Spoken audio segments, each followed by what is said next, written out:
You know what finally made me embarrassed about my own woodworking? It wasn't a mistake I made in the shop. It was a chair. I was visiting a monastery in southern France a few years back, not for the woodworking, just tagging along on a trip. And in one of the old halls, there was this oak chair sitting against a stone wall. Nothing fancy. Simple lines, no decoration, but something about it stopped me. I asked the guide how old it was. He said roughly 600 years. 600 years. No screws, no pocket holes, no polyurethane, just wood joined to wood by a monk who probably never heard the word efficiency in his life. And here I was, building stuff at home that I already knew wouldn't last 20 years. That moment stuck with me. Today I want to walk you through 10 things most of us modern woodworkers do that would make those monks laugh out loud. And stick around to the end, because I learned a sharpening trick from studying their old tool marks that completely changed how I approach edge tools. So what did these monks know that we have forgotten? And why does so much of what we build today end up in a landfill within a decade, while their work is still standing after centuries? That is exactly what we are going to dig into. These are not abstract ideas. These are specific habits you and I can change, starting with the very next project. Let me give you some context first, because this is not just about romanticizing old furniture. The Benedictine and Cistercian monastic orders across Europe were building furniture, doors, choir stalls, and timber frames starting around the 9th and 10th centuries. And a remarkable amount of that work has survived. We are talking about oak chests, walnut lecterns, and massive timber roof systems that are still structurally sound after 500, 600, sometimes 800 years. These were not wealthy artisans with unlimited resources. Most monasteries operated under a rule of simplicity. The Benedictine rule specifically emphasized manual labor as a form of devotion. So when a monk built a table, he was not rushing to fill an order or meet a deadline. He was doing it with the same care and attention he brought to prayer. That changes everything about how you approach a piece of wood. Their philosophy was simple. Understand your material, use only what is necessary, and build it so the next generation does not have to build it again. There was no concept of disposable furniture. If you cut a tree down, you honored that tree by making something that would outlast you. They selected their timber carefully, often harvesting oak in winter when the sap was down and letting it air dry for years before using it. They understood wood movement intuitively because they had no choice. There was no kiln drying, no moisture meter, no climate-controlled shop. They had to read the wood and respect what it wanted to do. Everything I am about to share with you comes back to that simple idea. Work with the wood, not against it. The first modern habit that would make a monk laugh is our love affair with pocket holes. Now look, I have used pocket hole jigs. They are fast, they are easy, and they get a project done in an afternoon. But here is the truth. A pocket hole is a screw driven at an angle into end grain. End grain does not hold screws well. It never has. Over time, as the wood expands and contracts with the seasons, those screws loosen. The joint gets sloppy. The piece starts to wobble. A monk building that same joint would have cut a mortise and tenon. That is a joint where the wood itself is the fastener. The tenon expands inside the mortise and actually gets tighter over time.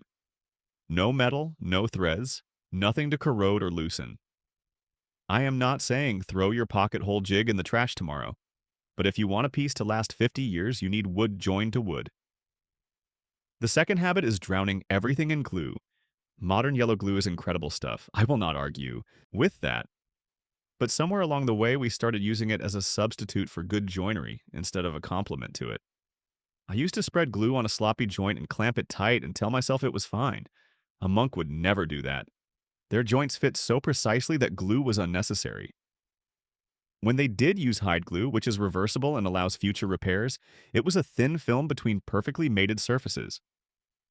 If you need a thick layer of glue to fill gaps, that is not a joint. That is a patch. And patches fail. By the way, if you are enjoying learning about these old-world methods, I put together something I think you will really appreciate. It is called The Lost Workshop, and it is a complete guide to hand tool woodworking the way medieval craftsmen actually did it. 156 pages, 17 chapters, 33 illustrations. Techniques like the ones we are covering today, and a whole lot more. You can grab your copy by scanning the QR code on screen, or just use the first link in the description. All right, let us keep going. The third habit is the one that probably causes more furniture failures than anything else, and that is ignoring wood movement. A solid wood tabletop that is 18 inches wide will expand and contract roughly an eighth of an inch across its width with seasonal humidity changes. That does not sound like much, but if you have screwed that top rigidly to the base, something has to give. And it will. You will get splits, warping, or popped joints. Monks understood this because they watched it happen in real time over decades. They used techniques like floating panels and frames, elongated screw holes, and breadboard ends with drawboard tenons that allow the top to move while staying flat. Every single piece of wood you use is going to move. The only question is whether you planned for it or not. The fourth habit is grabbing lumber from the big box store and cutting it up the same day. That construction grade, pine or poplar, has been kiln-dried quickly, often unevenly, and it has been sitting in a warehouse with no humidity control. The moisture content can vary wildly from board to board. Monks would let their timber air dry for 1 to 3 years before working it. Now, I am not saying you need to wait 3 years, but at the very least, bring your lumber into your shop a week or two before you start. Let it acclimate, check it with a moisture meter, and learn to read the grain so you can predict which boards are going to cup or twist on you. 5 minutes of selection saves 5 hours of frustration. The fifth habit is skipping layout work. Modern woodworkers tend to measure with a tape, mark with a pencil, and start cutting. Monks and medieval joiners used marking gauges, dividers, and story sticks. They transferred measurements directly from one piece to another instead of relying on numbers. This is huge because every time you read a number off a tape measure and transfer it with a pencil, you introduce error. When you use a marking gauge set once and scribe directly into the wood fibers, you get a line that is both more accurate and easier to see. I started using a cutting gauge for my joinery layout about 3 years ago, and my joints improved overnight. Not because I got more skilled, but because I got more accurate. The sixth habit is building for looks instead of structure. We love to make things pretty, and there's nothing wrong with that. But if the design is not structurally sound, all that beauty is going to end up on the curb in a few years. Monks designed from the inside out. The structure came first. A chair was built so the joints carried the load properly, and then it was shaped to look pleasing. We tend to do it the other way around. We find a design we like, and then we try to figure out how to hold it together. That is backwards. If you start with strong joinery and good proportions, the beauty follows naturally. The seventh habit is reaching for sandpaper when you should be reaching for a hand plane. Sanding tears wood fibers. It leaves tiny scratches that fill with finish and create a cloudy surface. A sharp hand plane shears the fibers cleanly, leaving a surface that is smoother to the touch and actually reflects light differently. The monks and medieval joiners did not have sandpaper. Every surface was either planed or scraped. When I first tried finishing a white oak panel with nothing but a number 4 smoothing plane, I was stunned at how the grain popped compared to my sanded pieces. It takes practice to get there, but it is worth every minute. The eighth habit is trusting screws to do structural work. Screws are fantastic for certain applications, but they are not joinery. A screw in end grain has almost no holding power. A screw in long grain is better, but it still relies on threads cut into fibers that will compress over time.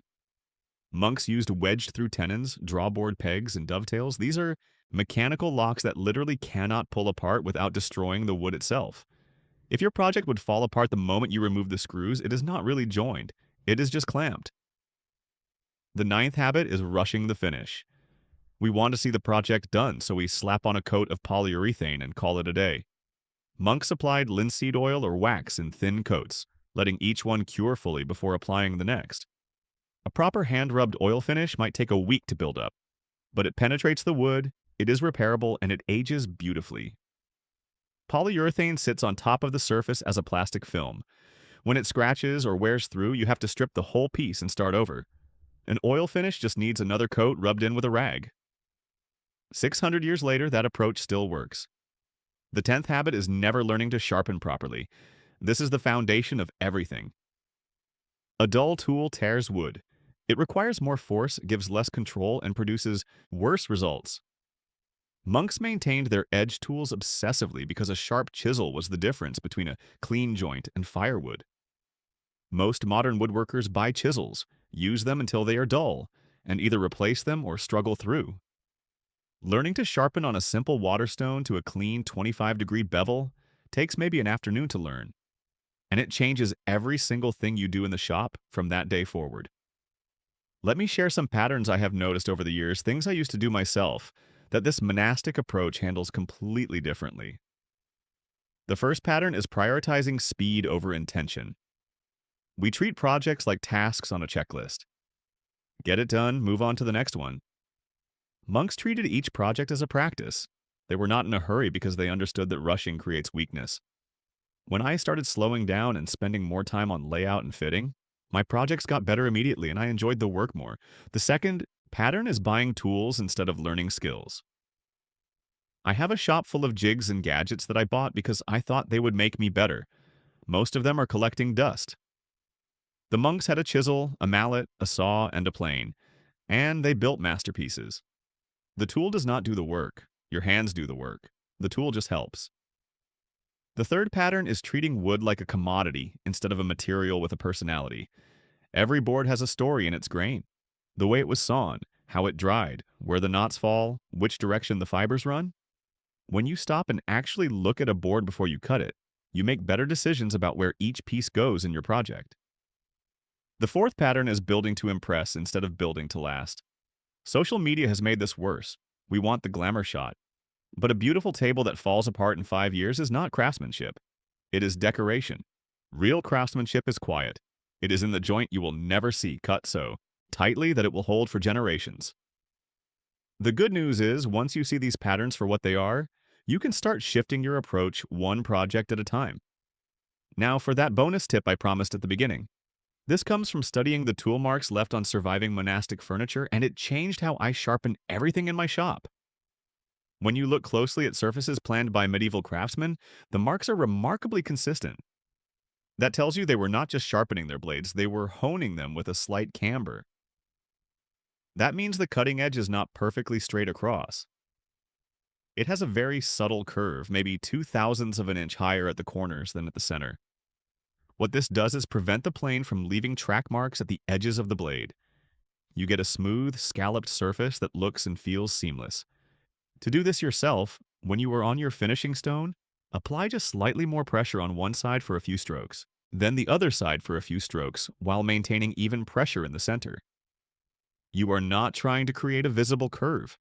It should be so subtle you can barely see it. I tested this on a scrap piece of cherry with my number 4 plane, and the difference was night and day. No more track lines, just a clean, glowing surface. Once you try it, you will never go back to a straight edge for smoothing. Before you head out, I want to make sure you know about my book, The Lost Workshop. It goes way deeper than any single video can, with 17 chapters on hand. Tool woodworking the way medieval craftsmen actually did it, 33 detailed illustrations, and 156 pages of real hands-on knowledge. If you want to bring these medieval methods into your own shop, this is the guide to do it. Just scan the QR code on screen or click the link in the description to get your copy. Thanks for spending time with me today, and if you have not already, hit that subscribe button so you do not miss the next one.